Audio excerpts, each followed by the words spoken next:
Welcome everyone to our residential permit parking study open house. This is a relatively innovative way to have another level of outreach to gain information, insight, and your opinions and practical ideas regarding residential permit parking. Um, I'm Steve Campbell, the Director of Public Works. We have Cindy McCormick, who's the city engineer, on the line as well. And I will just immediately turn it over to our consultants after letting you know that there is actually an interpreter available as necessary. There was a screen that was on before this intro that let you know how to get connected to the interpretation. If you have any problem with that, I think you can raise your hand, and I'm sure um, I don't speak well enough Spanish to say how to raise your hand, but you can indicate that you need some help um, on the site. I'm going to thank you very much for bringing back that screen, but I will turn it over to Robert Farron and Christopher Dahman from Kimley Horn, the consultants we brought on board to work with us on RPP. Robert? Thank you, Director Campbell, and good evening, everybody. My name is Robert Farron. I'm serving as project manager for this study. And Chris and I are both with Kimley Horn and Associates, supporting the city on the residential parking permit study. As was mentioned, we're going to provide a brief presentation on what it means to study the RPP program before we get into an interactive exercise. Just to start, and it was mentioned that during the presentation period, you won't be able to come off of mute. But once we get to the interactive, exercise, certainly want to hear your feedback. Just a little bit of meeting etiquette. We want to make sure that everyone, certainly can, uh, you know, certainly certainly be heard. We want to hear that feedback, certainly with an open mind. We want to challenge ideas, but not necessarily the person. When you're not talking, if you can mute your microphone, that would be fantastic. We know, especially with these virtual meetings, there can be, background noise. And if you want to ask a question, you can certainly do so on chat. You can use the raise hand option. And again, as we get into the interactive portion, again, would love to hear your feedback. What we're going to cover during the presentation, we're going to cover the project purpose as well as the schedule, help you understand where we are in the process right now. We're going to give a brief overview of our assessment of the RPP program, as well as talk briefly about some industry best practices that we've looked at around establishing RPP programs nationally. And then we're going to get into our exercise. We're going to be utilizing Mural, and we're going to talk to you about how to use that when we get to that point in the presentation. So our project purpose is to efficiently utilize predominantly residential on-street parking areas, particularly for neighborhood residents. We know that Lancaster has a special character, and part of that is certainly certainly how a lot of residents do not necessarily have off-street parking, and on-street is certainly in high demand, and is often the predominant parking option for residents. So we want to make efficient use out of that limited parking supply. We want to prioritize residents, but we also understand that we need to balance neighborhood resident parking needs with that of businesses, business owners, contractors, and visitors, understanding that it is public right-of-way and it is public shared space. One of the main project purposes is for our group to comprehensively evaluate your RPP program and identify potential improvements. Where we are in the schedule, we kicked off this project back in March, and as was mentioned, we have both assessed the program currently and looked at industry best practices. We're now in the month of May, where we are looking at engaging with the public in various ways. whether it's through a survey. There was an open house earlier this week at Traffic Commission. Certainly tonight's virtual meeting, trying to meet people where they are and get feedback on the program. From listening to the public and understanding industry best practices and how the program currently operates, our team will be developing policy and program recommendations. We'll be working collaboratively with Director Campbell and Cindy and others.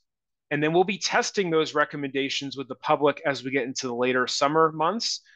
So expect a round, looking at a phase 2 round of making sure that your voices are heard, that you understand the general direction that this study is taking. And then we are scoped following the study completion to help the city implement various pieces and parts of the study recommendations. And that will go into August. And the hope and expectation is that whatever is recommended and whatever the city wants to take forward to implement can be in time for the 25 renewal period for those that currently have RPP, and as we look at any kind of modification to the program. So our program assessment included a comprehensive review of the City of Lancaster's municipal code, the legislative authority that allows the city to administrate the RPP program, as well as the rules and regulations that govern the day-to-day operations and administration of the program. We also looked at permit issuance trends and how the current system is performing, as well as how the program is enforced.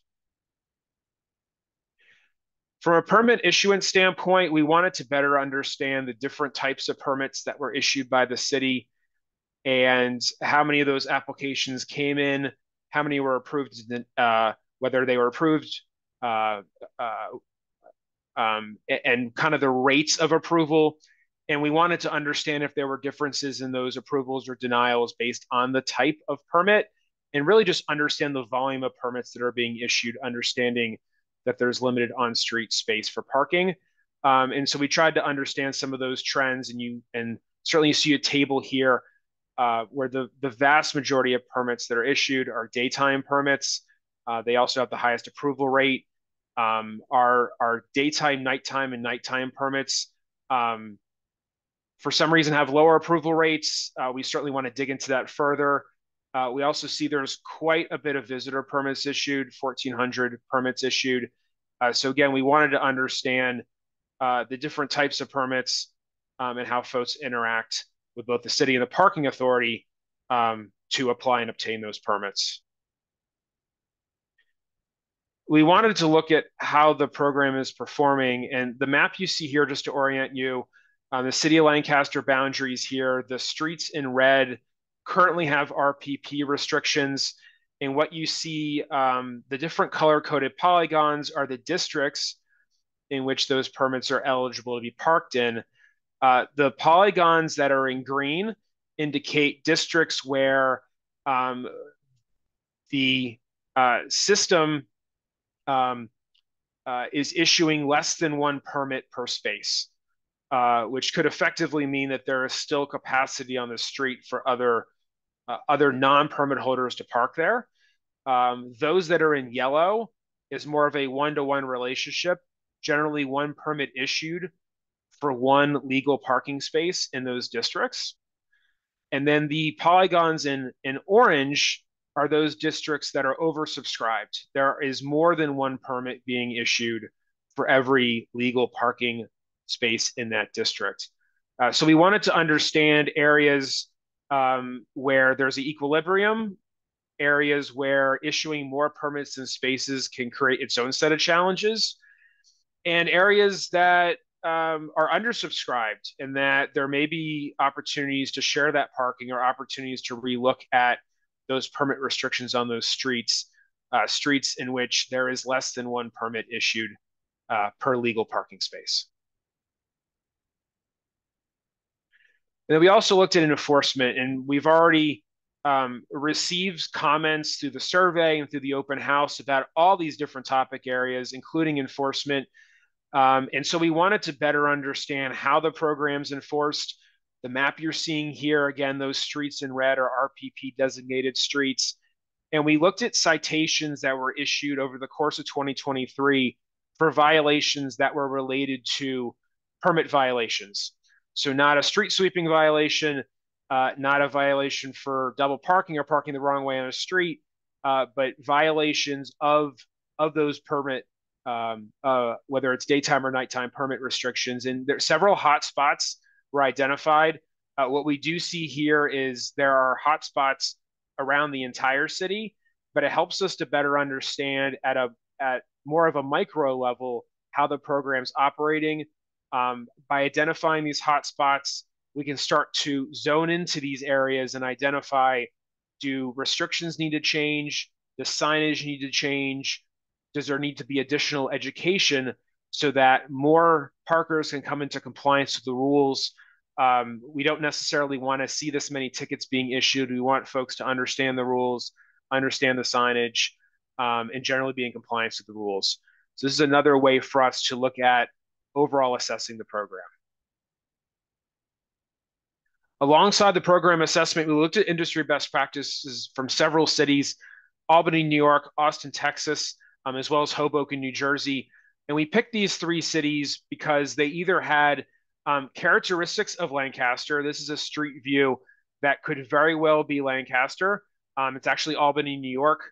Albany and Hoboken in particular have a lot of the same characteristics of older cities, where there's not as much off-street parking and residents tend to rely more on the on-street parking, that have also made strides in reforming their RPP programs.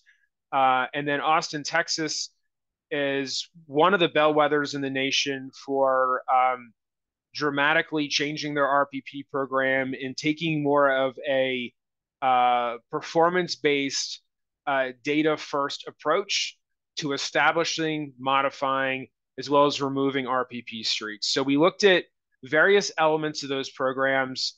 And so the components that we reviewed and the components that we're going to be looking at to recommend different types of strategies to help move this program forward in Lancaster include how these cities and how Lancaster designate RPP streets, who are eligible for permits, how those permits are issued, what exemptions are provided under the RPP program, understanding that even a perfect RPP system, there are one-off situations, and how do those programs deal with those types of exemptions, the renewal process for folks that currently have RPPs, how these cities enforce both the resources they have on hand, the hours of operation in which they enforce, and then the technology they use to enforce, and then how they react to special event parking situations and how do they manage those special event parking conditions that come with their own unique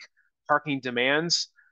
We all know cities, including Lancaster, have a lot of special events and public events and a lot of visitors, and those bring certainly different types of parking demands. So how do those RPP programs either remain silent to those or um, help to incorporate tools to help to react to that demand? Where we are in the process, and as we start to move to the interactive portion, I guess, and start to get your feedback this evening, this is one of a couple ways that we are receiving feedback. There's a QR code here on the screen. You can also go to the Engage Lancaster site, but please take the survey if you haven't already. We have well over 400 respondents. I can tell you, having done these kind of studies nationally, we've seen a groundswell of feedback via the survey. It's been great to see, and folks are certainly taking advantage of that to make their voices heard. So please take the survey if you certainly have not already. Of course, definitely participate this evening. We'll be taking the survey results, the results and the feedback from Traffic Commission in the open house on Tuesday evening, this past Tuesday evening, and of course this evening, and we'll be analyzing those results, and we'll be incorporating that feedback as we start to develop recommendations. Again, there'll be that public review of recommendations later on this summer, leading to a final plan consideration and adoption.